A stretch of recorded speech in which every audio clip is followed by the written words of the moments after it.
ስሙኝማ አሁን ረፋዱ ላይ ሱቅ ሄጄ እንጀራ ለመግዛት ጠየቅኩ።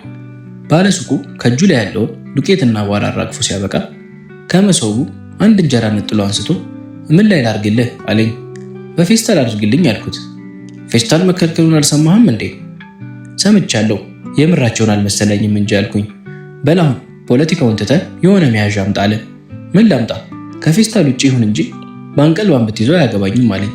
ተናድጄ ጥዬ መውጣት ስጀምር በረጅሙ ተነፈሰና እንዲህ አለኝ፣ ካልሆነ ለምን እዚህ በልተኸው አትሄድም አለ።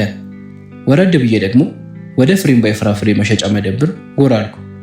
አንድ ብርቱካንና አንድ አቮካዶ ገዛሁና ባለመደብሯ በኪስ ላድርግልህ ስትለኝ አያስፈልገኝም አልኩና ፍራፍሬውን እንደ ሰርከስ ተጫዋቾች ወደ ላይ እያጎንኩ እየቀለብኩ ሳሳያት አጨብጭባ ተደንቃ መለስተኛ ሀባብ ሸለመችኝ።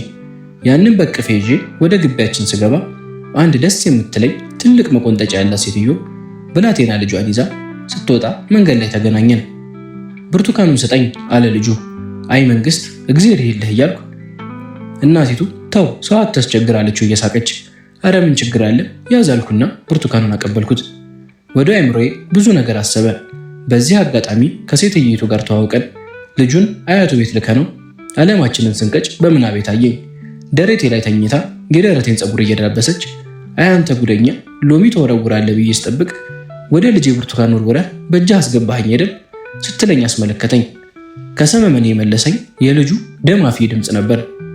እሱንም ስጠኝ አለ ወደ ሀባቡ እየጠቆመ። ይህ ለልጅ አይሆንም ማርኮን አልኩት። ስሙን በግምት እንጂ አላውቀውም፣ ግን የዛሬ ልጆችም ስም ስገምት ከ10 9 ግምቴን ይይዝልኛል። እናቲቱ ትገስጸዋለች ብዬ ሳስብ ግድ የለም ስጠው ለአባቱ ይሆናል አትለኝም? ርር ድብን አልኩ። እናትና ልጅ ቫለንታይን ቀኔን የሰማዕታት ቀን አደረጉብኝ። ሀባቡን እንደ ቅርጫት ኳስ አቀበልኩትና መራመድ ጀመርኩ። በእጄ ላይ የቀረችውን አቮካዶን አይተው እሱን ቦምብ ያዝከው የአፍሪካ መሪዎችን ልትፈጅበት ነው ብለው አንድ ነገር እንዳያደርጉኝ እየሰጋው ጥግ ጥጉን ተራመድኩ።